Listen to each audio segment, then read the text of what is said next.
Քարորյա պատերազմի մասնակից գումարտակի շտաբի պետ Վալերի Մեհրաբյանը դարձավ 28 տարեկան։ Վալերին կարելի ասել երկրորդ անգամ է ծնվում, քանի որ մեկ ամիս շարունակ կոմայի մեջ էր։ Գումարտակի շտաբի պետի տարեդարձը շնորհավորելու են եկել հարազատները, բարեկամներն ու ընկերները։ Նվերներ ստացել է Վալերին, սակայն նրա համար ամենալավ նվերն իր ընտանիքն է ու երեխաները։ Փուչիկներով եկել են երգ են ասել, շնորհավորել են պապայի ծնունդը։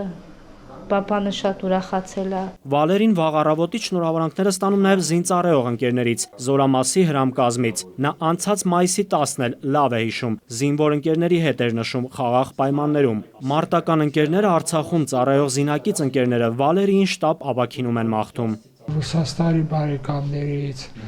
զորամարտական ընկերներից, ծառայակիցներից սաղից անգերս ասել եմ։ Քաջառողջություն ամենակարևորը երկար տարիների կյան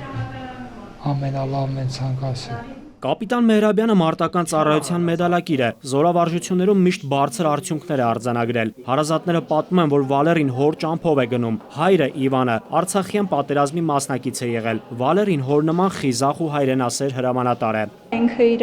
գործը շատ է սիրում, շատ նվիրված է իր գործին, ինքը շատ շուտ ուզում է ապաքինվի, որպեսզի գնա նորից իր գործին, ծառայությանը անցնի։ Թալիշում հակառակորդի հականի պայթյունից վիրավորված կապիտան Մեհրաբյանը բուժվում է Էրեբունի բժշկական կենտրոնում։ Բժիշկները տեղեկացրին, որ նա կարող է մեկ ամսվա ընթացքում ինքնուրույն տեղաշարժվել։ Միանշանակ Վալերի առողջության մեջ մենք տենում ենք դրական միտումներ, ինքը արդեն ռեանիմացիայից մեկ շաբաթա որ տեղափոխվել է հիվանդեսենյակ եւ դա արդեն հաղթանակ է։ Կարծում եմ մենք եւս մոտ մեկ ամիս մեզ պետք կլինի, որ լիովին Վալերայի բոլոր